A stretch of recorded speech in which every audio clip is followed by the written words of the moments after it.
I think Austin definitely represents that sort of somebody that's still fairly new in their career and what classes were helpful and how did you get your start and all that good stuff.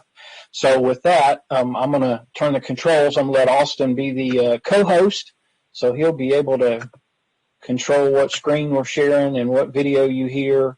I'm going to keep the chat open, and I'll try to keep an eye on the chat. So if you have questions and you don't want to stop him in the middle, which, I mean, I think he's fine if you ask to stop him in the middle, but if you're not comfortable doing that, if you'll put it on the chat, then I'll try to find a point where we can stop him and ask your questions. That sound like a decent plan? I mean, so Austin has been a guest several times in my on-ground class. Today's the first day that he's doing it in a remote class, so we're kind of figuring out how this part works. But we did it this morning, and it seemed to work okay like this. So we'll take off and see how it works. So you should have the control, Austin. Yeah. Let me get situated here. While I'm doing this, yeah, definitely feel free to stop me at any point. I like to think I'm fairly approachable and understanding, so I'd rather you ask questions than not ask them, or, us run out of time from answering other questions. So ask them all you can. Feel free to interrupt me, and we'll go from there. Just start out to thank you guys for having me. I shared with the class this morning that I love when Dr. Cliff asked me to do this, not just because it gives me an opportunity to stare at something other than spreadsheets and people I work with, but hopefully it inspires you guys to understand that there is light at the end of the tunnel, that there is something on the other side of college rather than more college. And hopefully by the end of this, you'll see a couple of things. One, that what you're learning is applicable and useful. It's not a waste of your time. Two, that there are a lot of opportunities within supply chain and purchasing, or whichever, which I'll explain the difference or lack thereof. But the third point is that you guys are all capable, and all you've got to do is not necessarily learn how to do anything special or work with anything groundbreaking, but just take the tools that you already have in most cases and expand them and kind of expound on them a little bit. So hopefully that's good with you guys. Hopefully you take that away. Thank you for letting me talk to you guys. This is what I'm going to cover today. Nothing hugely complex. Just want to share a little bit about me, share how I use what you guys are learning in my daily job, and then share what some potential opportunities outside of school look like for you guys. I'll speak on supply chain particularly just because that's what I know, and I'll go ahead and tell you guys that I'll refer to supply chain and purchasing interchangeably. Nissan does things a little different in that they split the two departments out, but in most companies, they consider purchasing a part of supply chain. So just know that if I switch between the two, I'm not trying to bamboozle you or anything. They're, in my eyes, seen as kind of the same because it's how everybody else does it. But most importantly, I want to share with you guys some examples so that you can see and be hopefully proven the fact that what you're learning is applicable, and then give you some takeaways and let you ask some additional questions. Does that sound good with everybody? Is there anything that you were really hoping I would talk about that I'm not, because I can maybe pull an audible and add it in? So, no? Okay. So this is me personally. This is my family. This is my wife Chandler, and my dogs Bear and Mumford, who are around here somewhere. I'm sure you'll hear them here before too long in the background. But we live in Murfreesboro, so very local still.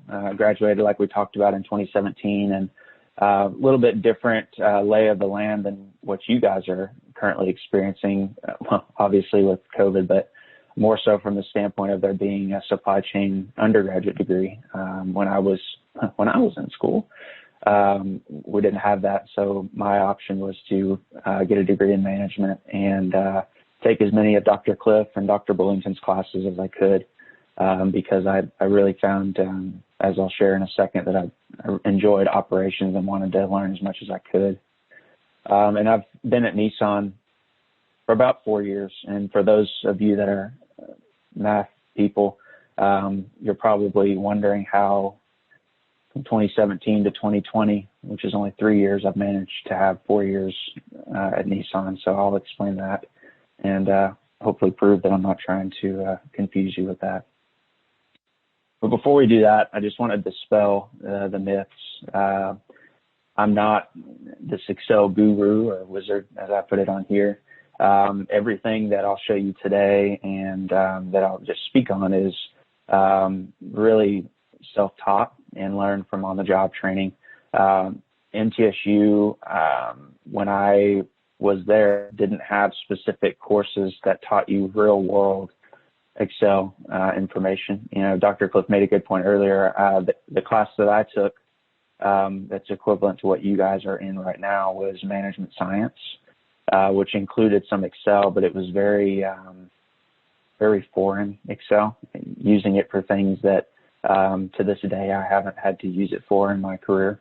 But it was using Excel, you know. So what you guys are doing now is teaching you what I didn't have. And my point with that is you guys are already ahead of the game, ahead of the curve, and learning things that are actually going to help you in your job and allow you to, with confidence, say on your resumes and applications that you are proficient in Excel versus just saying you're proficient when actually you've only opened Excel and built a budget or a packing list or something like that. So this is kind of my career progression, and I want to spend just a little bit of time on this, not so that you guys are completely in the know of my career progression, but more so because I want you guys to understand some of what these groups do and some of what they are. You know, a lot of the positions that you are or will apply for are going to have they're going to be in groups like production control or inventory control or maybe material handling or things like that. And so at least for Nissan, I want to help you understand where in the process of the supply chain some of these departments are. So maybe that'll help you. If anything, it'll show you that there are definitely positions all throughout the supply chain. Just if that's something you are interested in, it's just a matter of choosing which one. But I was very fortunate to, right out of high school, believe it or not, get an internship at Nissan in production control. It dealt with, or this department's responsibilities are to kind of plan out what we're going to produce at the manufacturing facility. So the way I explain it, you know, we have marketing and sales that says, okay, based on the markets, we can sell 100,000 vehicles. So that's what we need to build. And so based on that, you know, we can't just snap our fingers and build 100,000 vehicles. In Smyrna, for example, we build about 2 cars a minute. At our max capacity can build over 600,000 a year.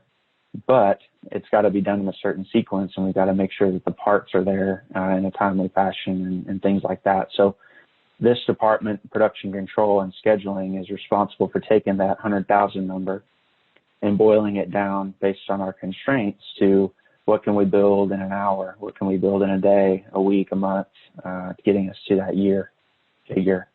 So I did that for 2 summers, saw the beginning of the process and enjoyed the perks of Nissan's internship program, which, you know, they pay for insurance for the summer and they give you a car for the summer and pay you a good wage. So I was by no means upset about that part of the deal either. But I transitioned the next summer into a group called inventory control. So first summers I was planning, and then inventory control is actually getting the parts that you need and that you plan for to the facility. So working with suppliers to get trucks of parts to the facility, understanding, you know, if there's a part that's going to be late, do we need to take it and put it on an airplane to get it there quicker? Do we need to have team drivers, so people driving 24/7 to get it here? Things like that working to get the material actually to the facility.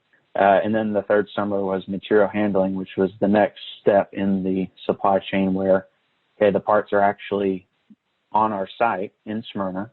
Now we've got to move them through the Smyrna facility to get them where they need to be on the assembly line to be put on the vehicle. Nissan works on a just-in-time inventory system, which you guys may have heard. Essentially, we only store material for at most 24 hours at a time. So you can imagine that when you're building 2 cars a minute and you only store things for at most a day at a time in the facility, that there's a constant move, constant requirement to get parts to where they need to be on time, so that when the car comes down the line, the person just puts it on and moves on.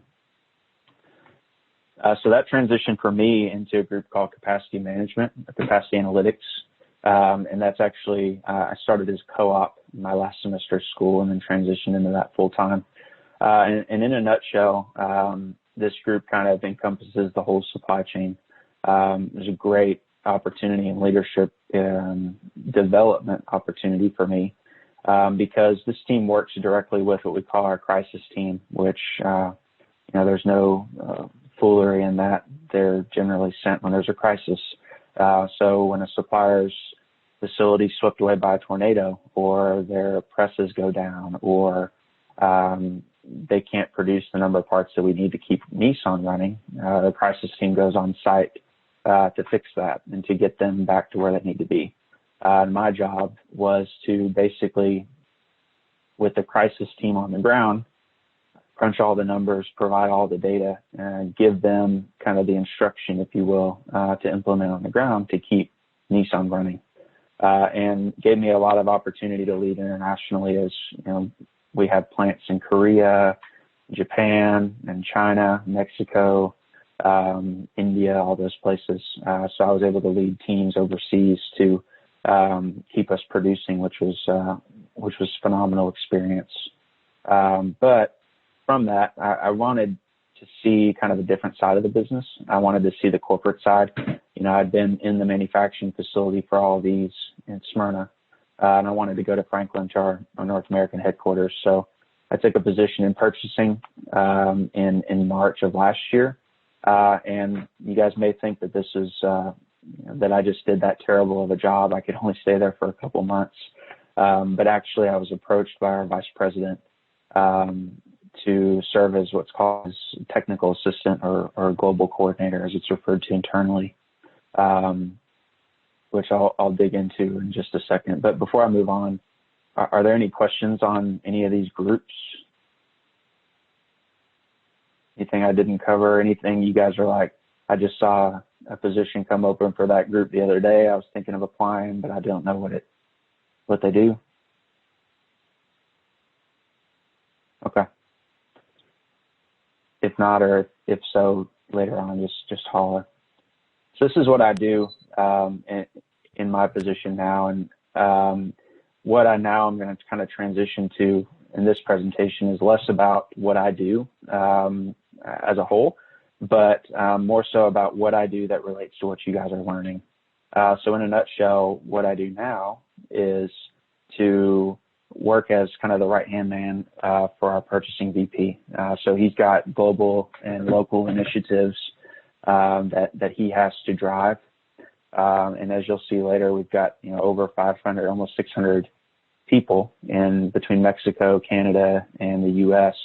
That he's over. So as you can imagine, it's hard for one person to drive all those different initiatives that we've got to report to. So it's my responsibility to work with him and his directors to make sure not only that we're implementing the things we need to in a timely fashion, but that when we report these KPIs weekly and monthly to our leadership, that we're on track, or that we have adequate recovery opportunities if we're behind.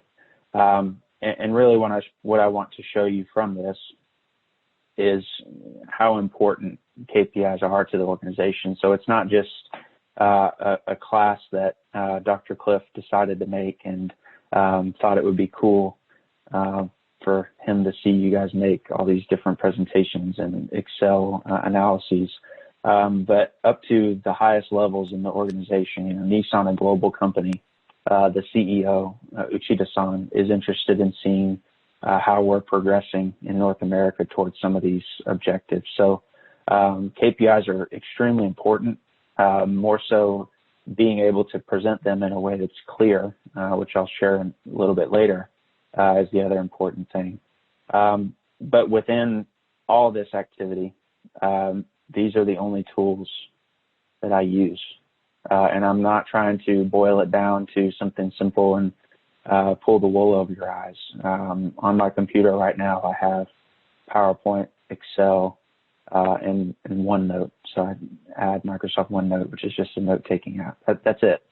And within those, within Excel, I'm using things that, from my understanding, are formulas and different things you guys will be learning in this course.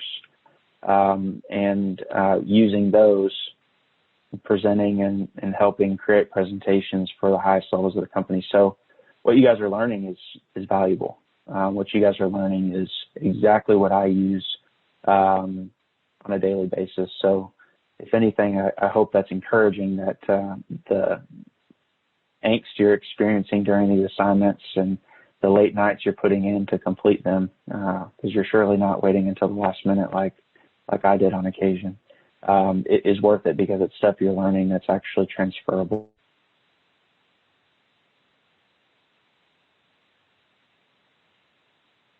And then these are just more specifically the KPIs that we track. So our cost reduction status towards achieving costs in certain projects. So obviously we want to make a profit when we build a car. And so making sure that the price level of the parts matches what we need it to be. And then our performance to a budget. I think this is something that each of you have probably had to look at, and if not now, you will. So budget is something that you guys are all familiar with. But essentially what I likened KPI tracking and what we do to earlier is like an online class. So you've got an online class different than this, but online where you've got an end of year result, a final, and you've got to complete everything up to that final by a certain time and you're good. There's no timeline set in place. It's just an assignment or a group of assignments you have to complete. And there's one method, which is to wait until the week before and try and cram that class in and try and cram in all the online modules and knock it out so that you don't have to worry about it through the semester. That I'll admit is something I may have done in a class or two in college. But the way that most organizations do it is they want to see you track throughout the year to that end of year. So they set milestones.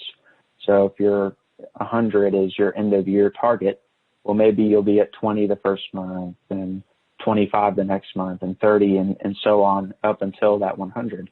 And then these KPIs allow management to see, hey, how are you to getting that 25?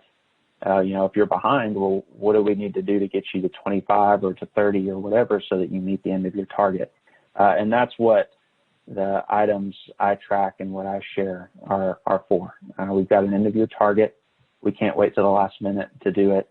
So we've got to make sure that throughout the year we're asking for the support that we need. We're getting the support we need to meet these objectives. So that's kind of why it's important in how I do it.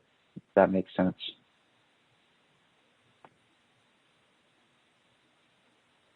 And this is an example. This is kind of where I'll start to share some examples of how we do it. But this is an example of one of the ways that I present a KPI or how we present a KPI. So I'll start by saying you guys don't have to know anything about Nissan, anything about purchasing, anything about what any of these numbers mean to be able to read this chart and to say, oh, okay, for April, their result was this. If I go to this chart over here, oh, okay, that was a yellow face. That means that it wasn't what they needed it to be. We need to ask what they can do to make it a green face. You don't have to know anything about what LO2B means to know that for this particular month we were behind, or for this P32R that we were green that month. You don't have to know anything about it. And that's the point of making different KPI reports, and the objective, right? You want somebody to be able to understand what your milestone was, how you did towards that milestone, and then clearly indicate, I'll say in Nissan, they love smiley faces. So just put a simple smiley face. How did I do? Yes or no, good or bad? And then if not, what can we do to recover that? This is something I'll harp on throughout the rest of my time with you guys. The importance isn't necessarily being able to put things on a slide that maybe show how you did, but it's to do so in a way that somebody can grasp clearly what the result was and move on. The other point I made, and something that I don't think is often thought about in that regard, but you want to make your presentations clear enough that somebody not hearing you speak to it can take away the same message. So I'll use Nissan as an example. We're a global company. There is a 14, depending on the time of year, 15-hour time difference between us and Japan. So not every Japanese colleague that I have can join every meeting that I have. But the meetings still go on. You know, Nissan US doesn't shut down when Japan's asleep. So if I've got to send a presentation to someone in Nissan Japan on our KPIs, I need it to make sense so that they can look at it without me being there and gather the same information that they would have if they sat in a meeting with me during the day. So that's something that whenever I'm presenting, I would encourage you guys to do now and in your career, is to make sure that whenever you're presenting your KPI results, that you're making it clear enough that people can understand, even if they're not hearing you speak to it, how you did. And this, by the way, is all in Excel. Each of these items, they're just pasted onto a PowerPoint, but I'll show you guys later how to make a formula to give you these smileys. But it's all in Excel. It's not in the special Nissan system. I'll be the first to tell you that Nissan is very far behind technologically. So don't think anything throughout this is a special Nissan system we have to make it easier. It's all Excel, PowerPoint. We good? You guys okay? Good. All right. So this is to show you guys the different opportunities that exist within supply chain. And the point I want you to take away from here is there's a lot of opportunities. If you're not interested in the analytics part of it, but you maybe are interested in the logistics strategy portion, there's opportunity. If you are interested in the planning portion, there's opportunity in transportation. Each of these little boxes has dozens and dozens of people under them and positions under them that you guys will be filling. That hopefully, if you're interested in supply chain or purchasing, these are things that will be there for you whenever you get out of school, and will be there. And you can feel confident in knowing that each of these positions are using things that you guys are learning. How to analyze data in Excel, how to present it in PowerPoint, how to make decisions based off of your data, and present a case to your management. Every single one of these departments deals with just that. And if I look at, the organization, the purchasing organization, I know this doesn't look as big, but it's because that's on the global level. So this is my part of the pie right here. Under it, I said earlier, has about 600 people. So you can imagine that if there are 600 here, then there's at least half of that in all these other places, under all these other VPs and senior vice presidents. So the point I'm trying to make is there's a lot of different opportunities out there that are using the skills that you guys are learning. And here's just a little bit more to that point about purchasing. I said almost 600 people.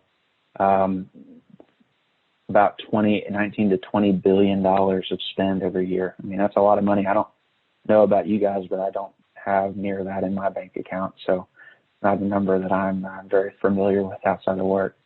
But a lot of different projects and teams within that. So to stop beating the point down, this is kind of a summary of the point I'm trying to make to you guys with these two slides. And then we'll move into some examples. But there's a lot of opportunities out there that are using the skills that you guys are learning.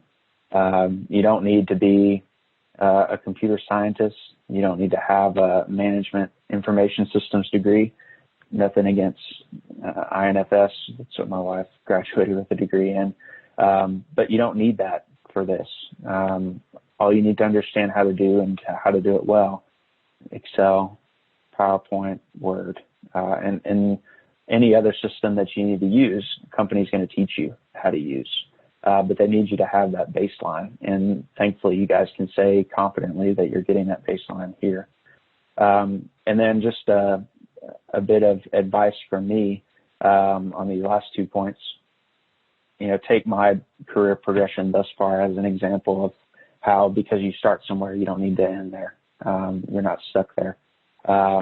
In my case, I started in Smyrna and in production and moved to the corporate side in Franklin. And if I wanted to move back to Smyrna, I could, or if I wanted to move to Canton, Mississippi, or Mexico, or Japan, or France, I'm not stuck where I'm at. But the skills that I have are transferable and would allow me to go to those different places. So as you guys are looking for positions after school, my advice to you is, if you've got a position that's 95% there, but I don't want to be stuck. I don't want to do that for the rest of my life. That's okay. You don't have to. But you do need to get the experience that's going to help you get to the position where you are okay with doing that for the rest of your life. And that's more wisdom from me. When I graduated, I had this overwhelming fear that I didn't know if I wanted to stay at Nissan for the rest of my life. I didn't know if I wanted to stay in supply chain the rest of my life, working in the Smyrna production facility. And it's almost paralyzing to think that, I'm making a decision that's going to affect the rest of my life. But I'm here to tell you guys that that's not the case. It's not constant. You can change. My dad changed careers when he was almost 60 years old. Not ideal. I don't think he would recommend it, but there's always opportunity to move around. And then lastly, that's just always, yeah. Maybe before you start this next point, there was a question over here, and maybe see if you can answer it, and I'll help answer it also. But somebody asked, are there entry-level jobs for college students who have just graduated? And I know that's kind of your next point. Do they only have job openings periodically, or are there always job opportunities for the college student? Yeah, so I'll talk to the second one first. I'm trying to pull the chat up here so I can see some of these too. But so answer to the second question, do they have opportunities for entry-level people? Absolutely, 100%. My wife actually just yesterday, she was looking online for something. Honestly, I need to ask her what, but let me know that there's an entry-level buyer position that's currently posted externally in Franklin, Tennessee, where I work. I will say that with how things are with COVID, how the economy is right now, if you're not seeing a ton of positions out there, it's not because Nissan doesn't want new people. Quite the opposite. In some cases, it's hiring freeze or constraints at the upper levels. But by no means should that be discouraging to say that because we don't have something on there today that we don't have any entry-level positions ever for you guys, because that's not the case at all. And then the second question, I'm actually not seeing it on here, Dr. Cliff, but I think that was kind of a two. I think that one was sort of a two-part. It was, are there entry-level positions, and do they hire all the time?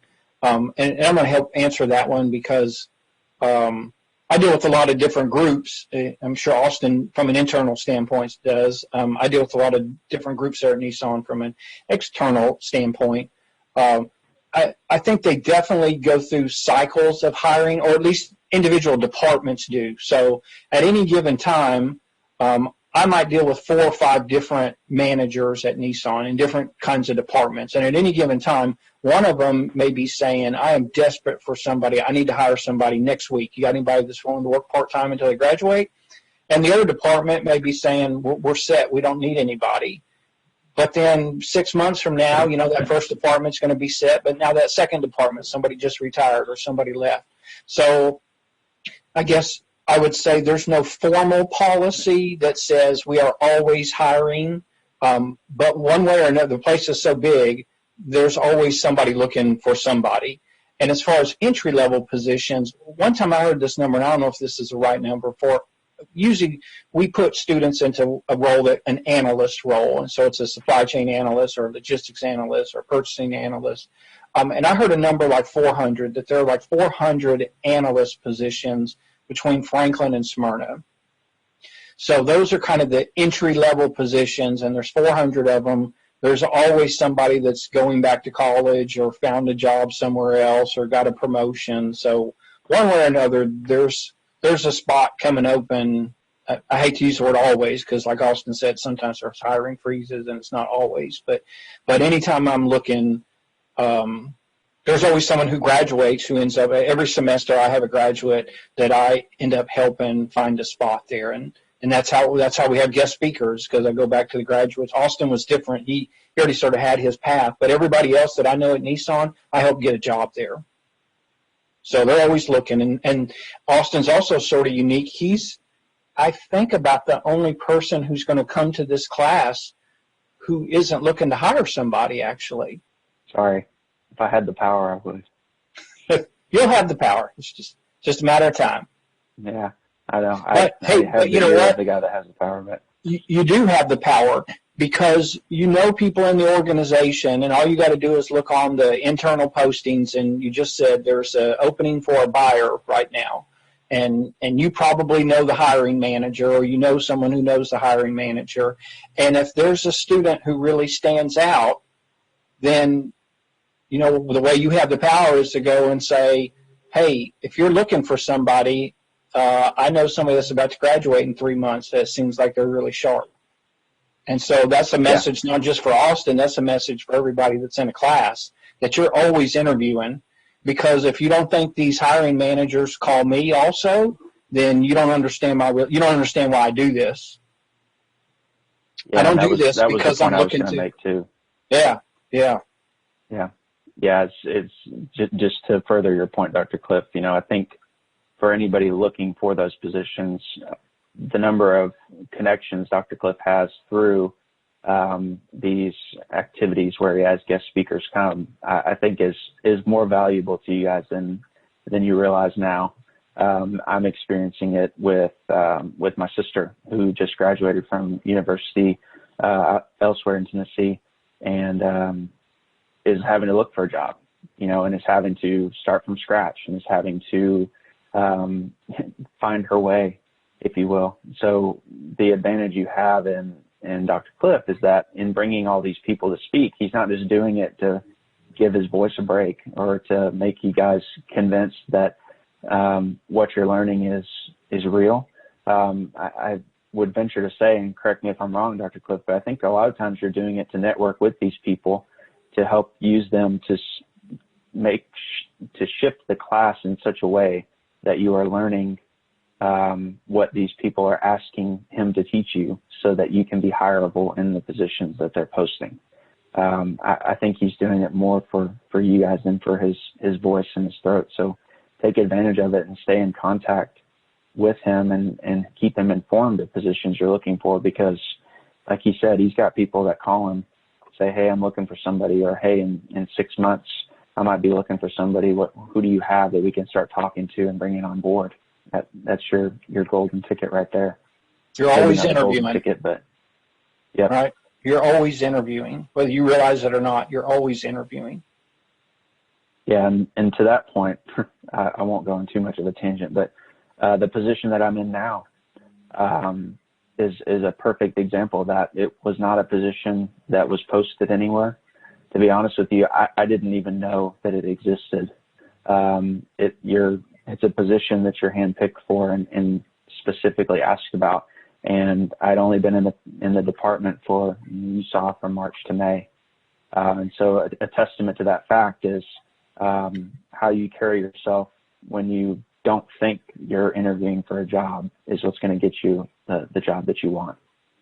I actually got a phone call the night before I was asked about it from my senior manager at the time saying, hey, you're probably going to be asked about this tomorrow. Let me give you a download of what it is because I know you won't know what it is otherwise.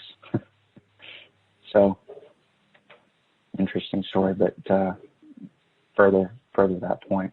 And then I'll finish this slide out talking about entry-level positions by giving you guys the horrendous news that unfortunately you won't be making $150K out of school. You probably won't be making $200,000 either. And if you are, then most certainly send me the link to the job posting, and I'd love to apply to it. But because you're not making $150,000+ right out of school, it doesn't mean that these positions don't offer a good living.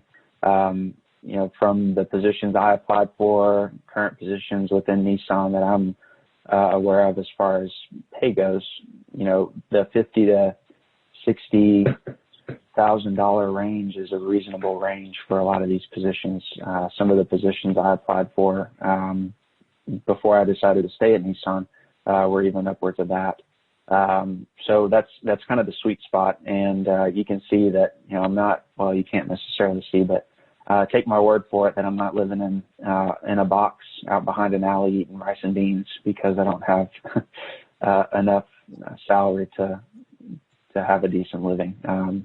You know, so that's a really, really good starting salary right out of school to have, and more than likely only grow from that rather than grow stagnant from it. So I don't see anybody like banging their computer and crying and getting angry. So I don't think that's information you guys didn't already know, but nonetheless wanted to kind of drive it home.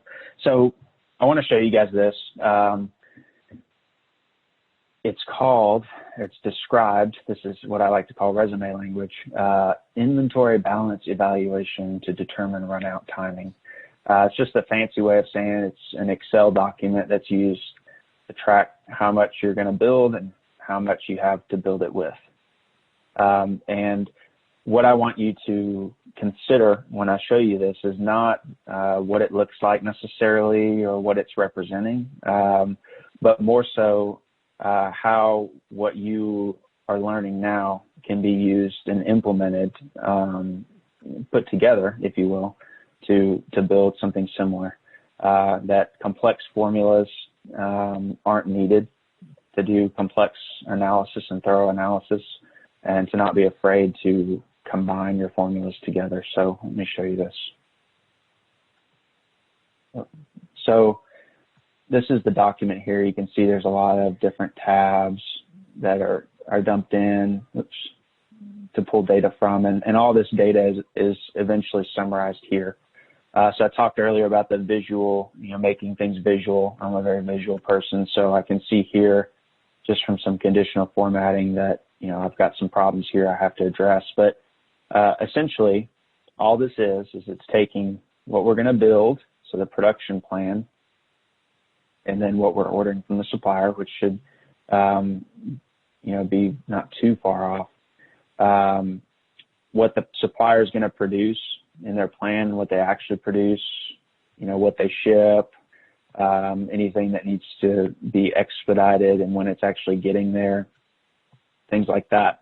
But what I want to show you more so is if I click on like this formula as example, you look at this formula and you go, holy smokes, there's no way that I can do that. That's a really big formula. There's no way we're going to learn how to do that in this class. But when you get past the initial shock and you start to take a look at it, you realize, okay, so within this formula, I've got an if statement, nothing too crazy. I'm taking the sum of something and saying if it equals to 0, okay. And then if I go through here, I'm referring to some cells, I'm adding, I've got another if statement. Here's an offset statement, which all that is saying, if I'm in this cell, go over 8 and up 1 and pull that data. So that's maybe the most complex, but still not that complex.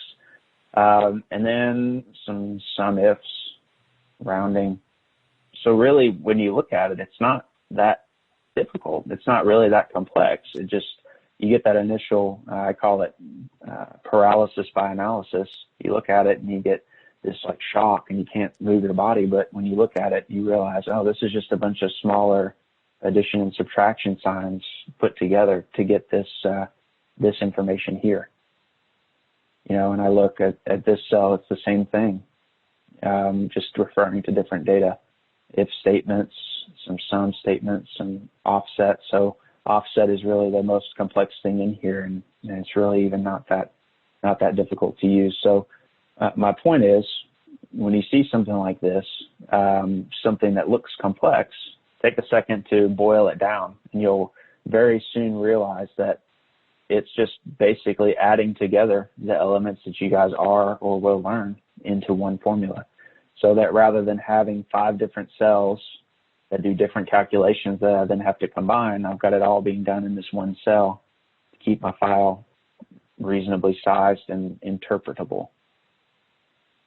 So nothing extremely groundbreaking here, other than when you see something like this, don't freak out, and don't think that Dr. Cliff has not equipped you and throw your computer across the room and leave your job. Just take a second and you'll soon realize that it's using these smaller elements together to get you to that end result.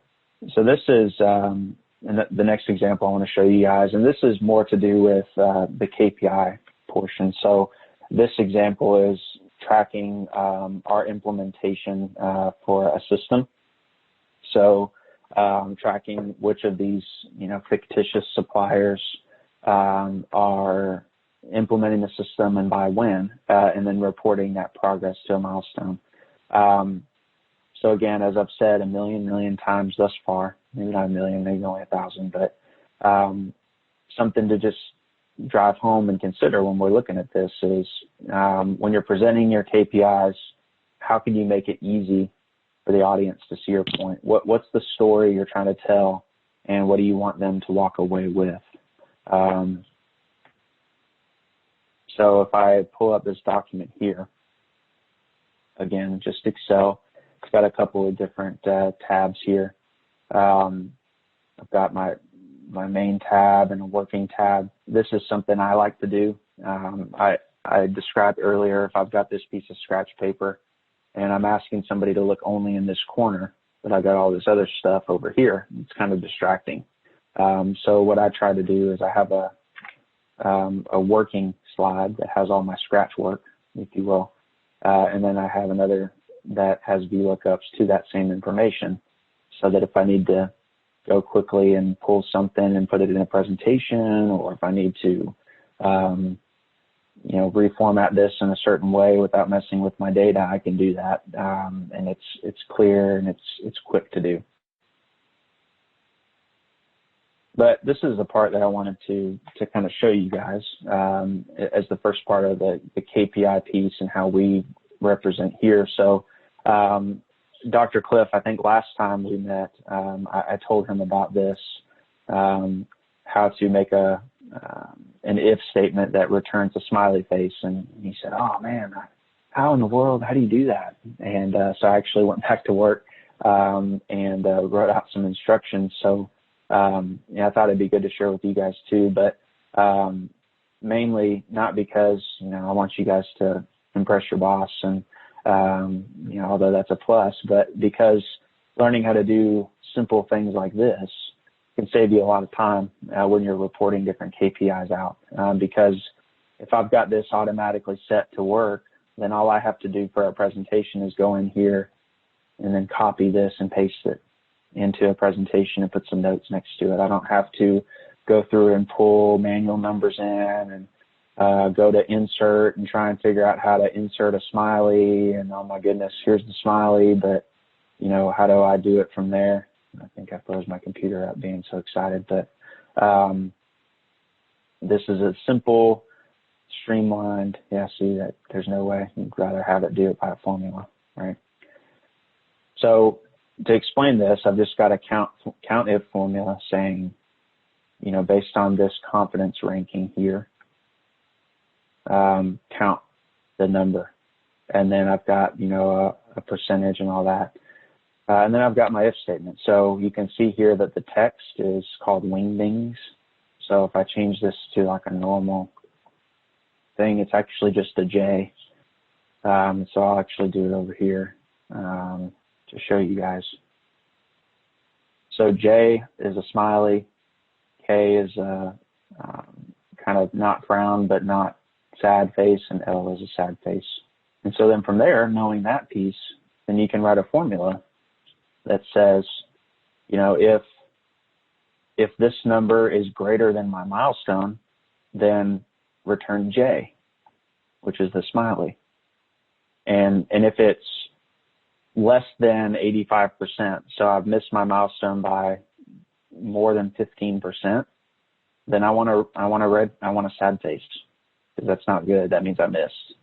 And if I'm somewhere in between the two, I missed it, but I didn't miss it quite as bad, then I'll put this little undecided face to show that, yeah, it's something that needs attention, but I'm not as far off as to have missed it entirely. I'm still relatively in line. And then from there, all you do is you go up to this conditional formatting and you hit equal to, and you make your conditional format. So you can see here I've got if it equals L, return red. So L, you remember, is this one, it's my sad face. It equals K, which is in the middle, this medium face, at yellow, because it's not quite red, but it's not green. It's just something to draw attention to. And then obviously the J face if it's a smiley, or the green if it's a smiley face, because that means I'm good. That means I didn't miss my milestone. And so taking a simple step like that, I've already automated this so that as I change these numbers, you know, these change, you know, and so things like that. Simple tricks that are going to hopefully make your job a lot easier. And then down here, all I've got is a count if statement to say count that based on the month. So I've actually got an arrow up, so it's still right here. And then I can drag that down. And I've got my data. So this is pulling the data in, you know, so that's half the battle, as you guys know. And now I've got to present it. So if I go back to my slides, you know, that same data I put on the slide to show people how I did. I'm a huge fan of the numbers to the key points so that everybody knows what you're talking about and what to look at on the slide. I'll show you in a second why that's helpful, but I can tell here that, okay, if I'm Joe Executive, I'm reading this, and this is the 15th presentation I've seen today where I've had to make a decision. I'm not interested in trying to dissect a lot of information. I can very quickly look at this and say, okay, green, green, green, green, okay, green, uh-oh, okay. So 2 refers to, okay, okay. Presented enough. Okay, so they've got a recovery roadmap underway.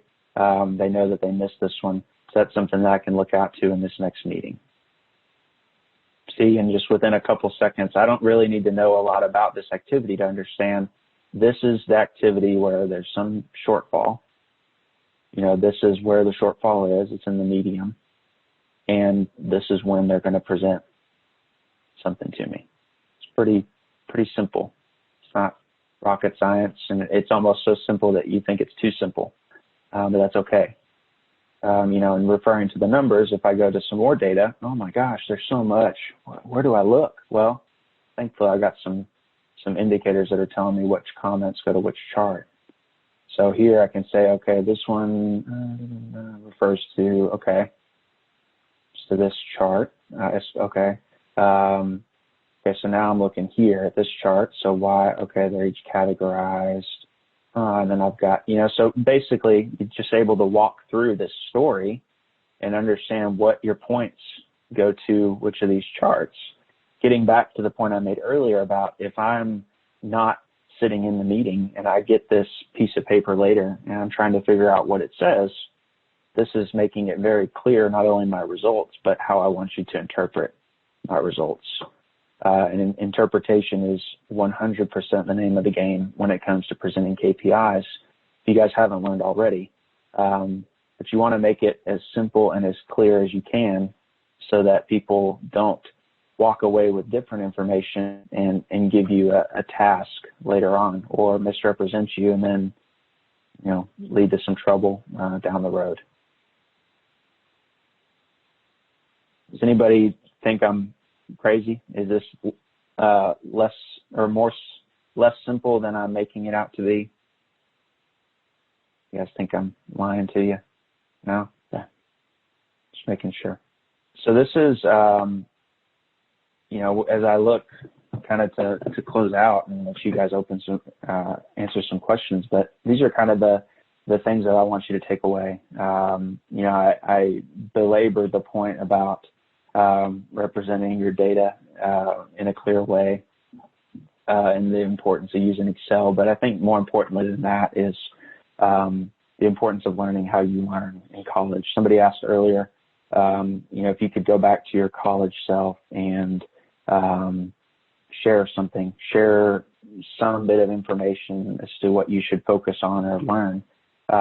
It really, to me, would be you learn how to learn. Like I said earlier, if a company wants you to learn a unique system that's outside Excel or PowerPoint, they're going to teach it to you. If you want to pick up a new skill, then a lot of companies have resources to do that. But you have to understand how you pick those things up so that you can use those different tools to better yourself and get to the level that you want to be at. And then within that, further hitting home that what you guys are learning is real, and not to undervalue PowerPoint. I think a lot of job descriptions hit on Excel, and a lot of professors say Excel, Excel, Excel, and that's great, but you kind of need to know how to present it too. There's another facet to it that I think a lot of people undervalue, that if you guys understand how to use and how to do well, that's going to set you apart from other candidates. I'll give you an example. I was asked a couple of days ago to sit in on a meeting. I had no idea what the topic was. I had no skin in the game other than that it was within the purchasing department, and my boss asked me to join. But it wasn't because I had some bit of information I needed to present to him. It was because I know and I've learned how, through experience, to make things very visual and clear in PowerPoint. And I've been able to take the data from Excel and learn how to present it in a way that it doesn't take me 5 hours to put together, but that also makes it a clearly understood point. And so I joined that meeting simply to help him with that.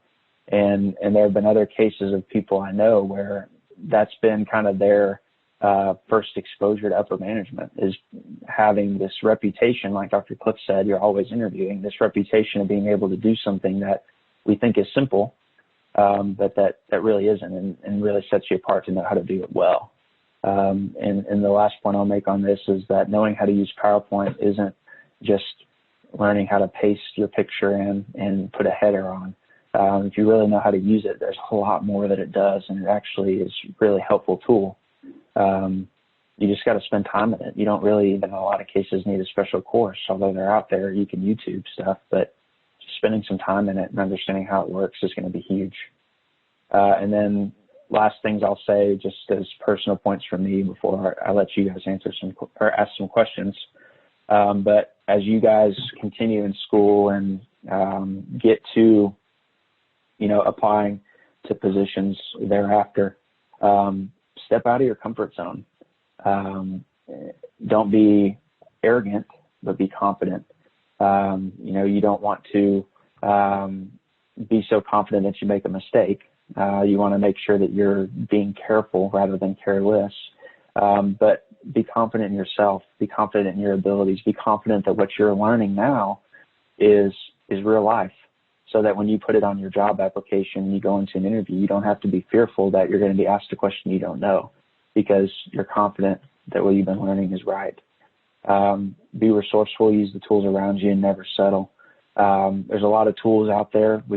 Somebody asked last time, what learning tools would you use? And I spouted off a couple, and Dr. Cliff said, well, I think YouTube is a pretty helpful tool too. YouTube's got a lot of videos on it. It teaches you really how to do anything.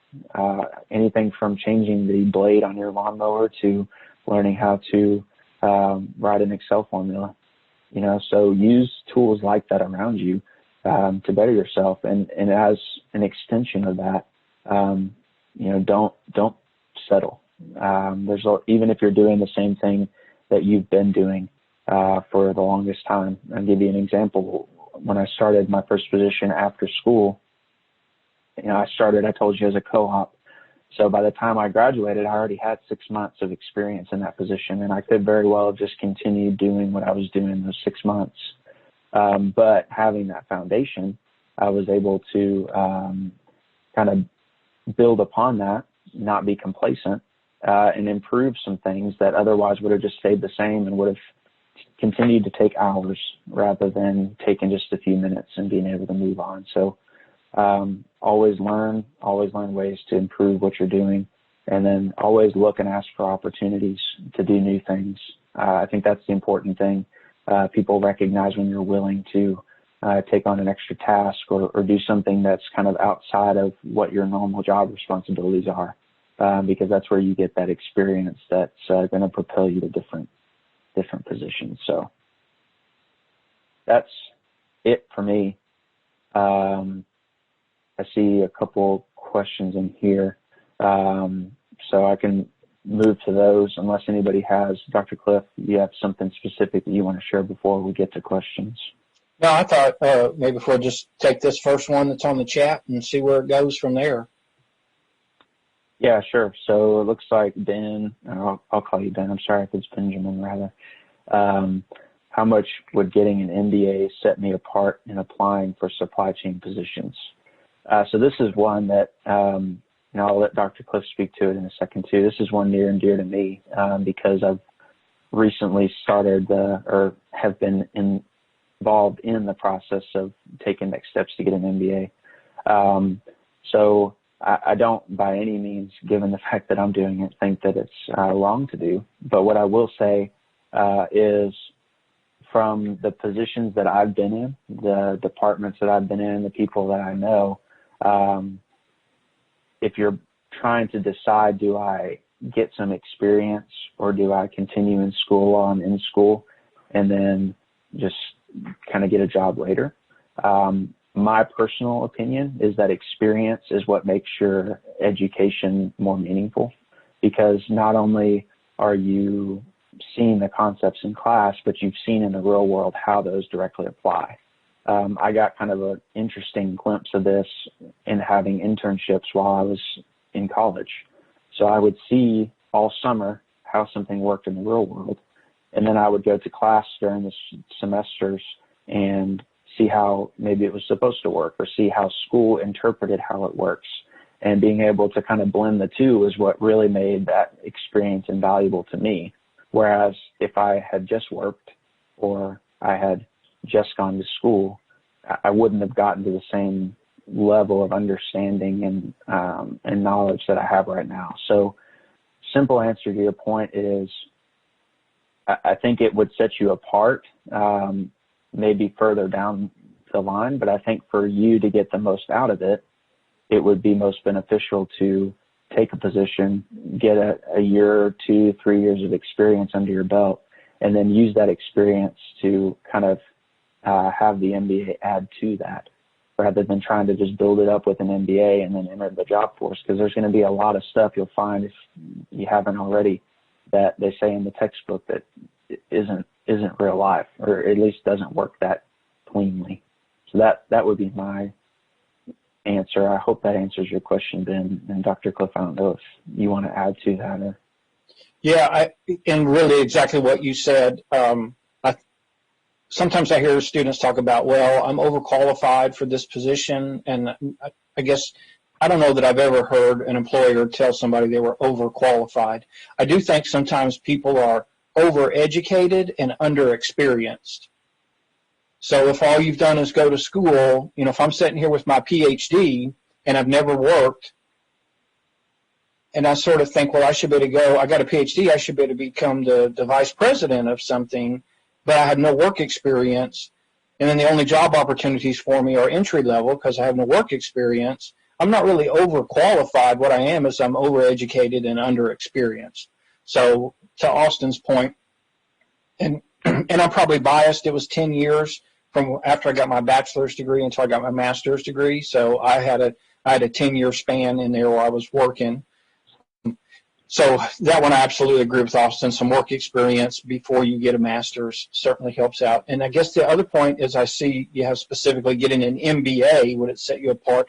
And I think that one, I think you really have to think about what field are you interested in. So an MBA is just like a business administration at an undergraduate level. It's a broad field where you're going to take a finance class and a marketing class and an accounting class and an operations class and a supply chain class.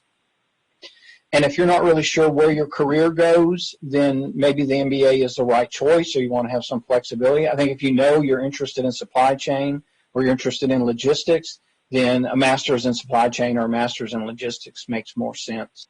I would definitely agree with that point too. I think I've learned that the MBA is the go-to because that's what everybody knows. And when you dig deeper into what the coursework is, it's very general. And that's not to say it's wrong. Like I said, I'm looking at getting one myself. But because I've taken the time to look at what it would provide me that I don't have and where I want to be with my career goals, and I understand, okay, these are the pieces that would be helpful for that. That doesn't mean that if I wanted to still get a master's, but I just wanted to stay in supply chain, or I thought, okay, I want to gain some more supply chain experience or knowledge, I should say, that I couldn't go and get an MS, Master's of Science in Supply Chain. That's going to further root my knowledge in the supply chain field. So I think that's a key point that Dr. Cliff made that I would, Ben, just encourage you to think about if you do decide to go get, a master's degree now or later, just to make sure that the MBA is in fact what you're wanting to do rather than just kind of the first thing that comes to mind. And I only say that because I fell victim to it as well. So it's not me harping on you. It's me saying this is what I did. Don't make my same mistake. Yeah, because if you think about trying to set yourself apart, an MBA is not going to set you apart. See, if you're using your work experience and your performance to set yourself apart, then that sets you apart. But an MBA is, and I don't have the stats, but I'm absolutely sure it's by far the most common graduate degree in the business school, by way far. So saying I have an MBA is not going to set you apart a whole lot because there's going to be a whole lot of people who have MBAs. What course in college did you feel was most useful? Thanks, Amber, for asking that. And I had to make sure that said useful because someone earlier asked for the most useless class, which wasn't as fruitful. I would definitely say I think it varies. So obviously, and it's not just because he's here, I would tell you separately as well.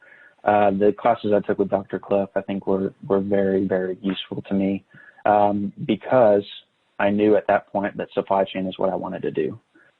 So it may not have the same impact as on me as it may on you guys, but I think one thing that the class does well is it gives you an understanding of what the field entails on a realistic level so that you can better decide if that's something you want to be interested in pursuing.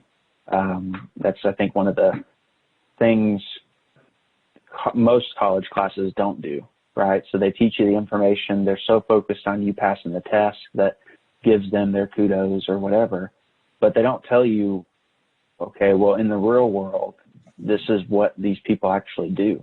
You know, this is what an accountant really does, or a finance professional really does, or, a computer programmer really does. And I think that's one of the things that made this useful if I'm trying to think of it from the perspective of somebody not already interested in or pursuing a career in supply chain. I think outside of that, one that just sticks out to me, and it may be just because I really am an outgoing people person, but I really enjoyed the Dale Carnegie classes. I think that one of the keys to presenting KPIs is being, or presenting anything really, is just being confident in your own skin. And because it allows you to take the focus off of that nervousness and anxiety of presenting to somebody, and allows you to focus it towards relaying your point in a clear manner. I know personally when I'm not comfortable, I ramble a lot. Some of you may say, man, he must not be very comfortable today. But having something like that teaches you, or at least gets you comfortable talking about some uncomfortable things with people, getting comfortable with that, and also learning how to remember people's names and the importance of building rapport. That's something that even before the class, I always saw as important. So that's maybe I'm a little skewed in seeing it as a class that I thought was useful from that perspective. But to Dr. Cliff's point, again, you're always interviewing. And the impression that you can make on somebody by showing you took the time to remember who they were and remember something about them is just further checks in your box when somebody's looking for somebody to fill a position in their group or who to promote. That answer your question, Amber? Got another question down here on the chat there, Austin. Yes, it does. Thank you. Oh, no problem. You were on the other screen, that's why I couldn't see it. How often do you interact with others in an average workday? So that's an interesting question, Ben, given the current climate of working from home. Almost every minute of every day, to honestly answer your question. I would say even more so with Zoom and working from home, now that you can just pop on a video conference with somebody and talk about something. But even before that, instant messages throughout the day, meetings with people to try and hash something out in person rather than on the phone. Always talking with somebody, trying to gather data from somebody, trying to understand how to interpret something from somebody throughout the day.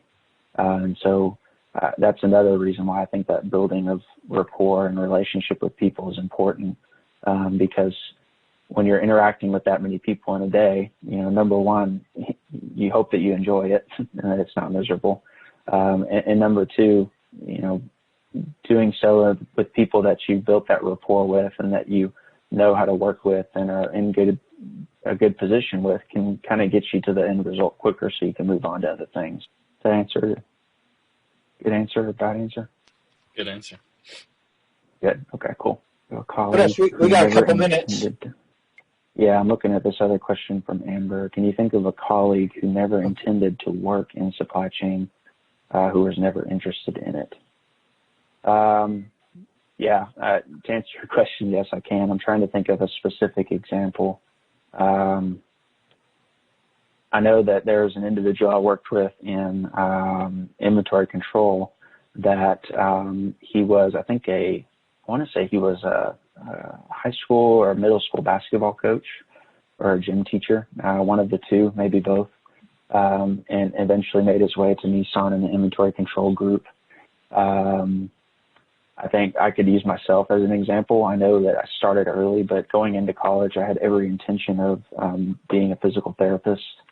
Thankfully, I had an internship early that righted my path, but before that first internship experience, I didn't know what supply chain was, nor did I have real interest in learning what it was. So I could maybe be a testament to that as well. And I think kind of expounding on that a little bit, just briefly, I think the thing that shows people that they could be interested in supply chain is what I mentioned earlier, understanding not only what supply chain entails or what it is, but more importantly, how big it is. If you think about just roughly the supply chain of a part getting to Smyrna, Tennessee, you have to make it out of something. So you've got the raw material supply chain, which could be metal, it could be plastic, it could be any number of things. And then you've got to get it from there to the part where they take the raw material and they boil it down to something smaller. And then the part where if it's a stamped part, they stamp it into a shape. And then, so you've got all these different facets in these different areas that interact with every other part of the organization. Marketing and sales, accounting, finance, human resources. Supply chain isn't just its own silo. It's very, very cross-functional, not only within supply chain, but also the organization as a whole. And so I think that's what really piques people's interest that maybe aren't interested initially, is to see that it is such a huge, huge place. And there's so many different opportunities depending on your skill set, that if you're a finance-minded person, you don't have to necessarily get a job in finance. There are jobs that deal with finance type items within the supply chain. You know, you've got things that cost money in supply chains, and you've got to run things a certain way. So I know I'm belaboring the point a little bit, but I think that's what kind of brings people to have an interest in the field that maybe didn't before, is just understanding how big it is and how many opportunities there truly are outside of what you'd normally be used to.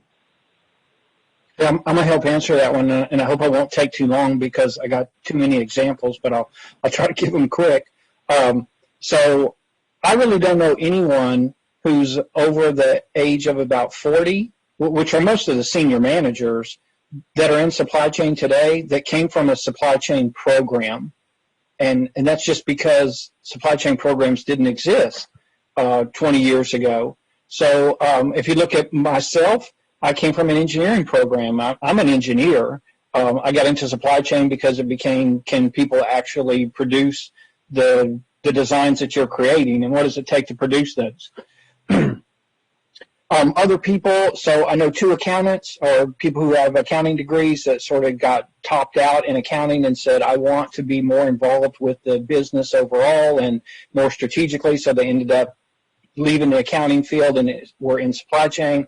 I know a guy who's vice president of transportation for Ingram. He went to MTSU in the Pro Pilot program. If you go in our building, in the BAS building, there's some old, like, 1970s pictures of the aerospace program, and he's in that picture. He's like 20 years old in 1975 or something. He was a pilot, but he was working for an airline that transported goods. It wasn't people. It was goods. It was the merchandise. And so he just sort of slowly migrated from being a pilot to getting into transportation, and now he runs Ingram's transportation group. I know another guy that's a vice president of supply chain for Store Open Solutions. He came out of the military, so he had some logistics experience. He went to MTSU, again, older guy, so probably back in the early 80s would be my guess. Got a degree in history, and lo and behold, found out, you know what, I can't get a whole lot of jobs with a degree in history other than being a high school history teacher. So he took his logistics experience from the military and got his foot in the door in the supply chain, or in the logistics world and in the supply chain world. I think anybody that you talk to, again, that's over the age of 35 or 40, that's running supply chain departments, they didn't go to school for supply chain. They just didn't exist. The only people I know with supply chain degrees are fairly young people that are in their career. It's just so many opportunities. I mean, that's why you end up there, is because there are so many. It's the high 5 that we talked about last week, right? Rutherford County says there's 5 career fields that have high wage and high demand. Supply chain is one of those 5. So you may have come from a different field thinking. Chris Zilli, who I think is going to be here, he works at Nissan. I don't know if Austin sees him very often. Got a degree in Japanese and international studies. He thought he was going to work for like the World Health Organization or something like that. He was going to be an interpreter for the embassy or something like that. And he found out, you know what, there's not a job in that field that I can actually get. So he works in supply chain and goes back and forth to Japan every now and again. And met his wife there, that instead he spent with us. So I appreciate the fact that he gave up that time to be here with us, and I hope that you guys do also. I don't know anybody that has a position of relatively high responsibility, which, obviously means relatively high compensation, that works Monday through Friday, 9 to 5 for 50 weeks out of the year and never has to sort of do some extra weekend work or night work or something. You get more, what's the Bible verse? To whom much is given, much is required. Yeah. Right, or much is expected, or depending on which interpretation. It's like if you want that responsibility, then there's going to be some extra expectation. But I'll also say, everybody saw my 4 girls, and everybody knows I got my 4 girls. For my career, I think when you asked the question, it was something like, it was almost like you asked it like an either or, like, does it spill over into your personal life, or are you able to have family time? And I would say, yes, both. There are times throughout my career when my family knew I'm going to be gone on Saturday, or I got to go on a trip and I won't be here at all for a week. But there are also, I've been to a lot of little league soccer games and ballet recitals and piano recitals, and I've spent a lot of time with my girls. So I think you can have them both. Of course. I think my biggest concern with that is just making sure that you can also schedule out when you're working and when you're communicating with your colleagues and your partners, even across the world. You can actually schedule it out, know when you're going to be needed. I think to build upon Dr. Cliff's point, and then to kind of add to it a little bit, I think there is definitely a large element of both. It's not an either or. But I think if you're trying to find some assurance, or, is this for me, or am I just going to constantly be gone? I think that really is a function of the organization you work for. So obviously if you're working for a global company, you're working at night sometimes when you got to have a late phone call. But then also making known to your management, to the people you work with, hey, these are my constraints. Got my calendar blocked out at these times. If there's something that needs to be done, I'll start early, or whatever. I'll get the work done. But this is an obligation I have, and I'm placing high importance on that. I think that's the important part of any job you do, not just in supply chain, but knowing where to draw that line and having understanding with people that they know, hey, Sarah's going to do the work. She's got this going on.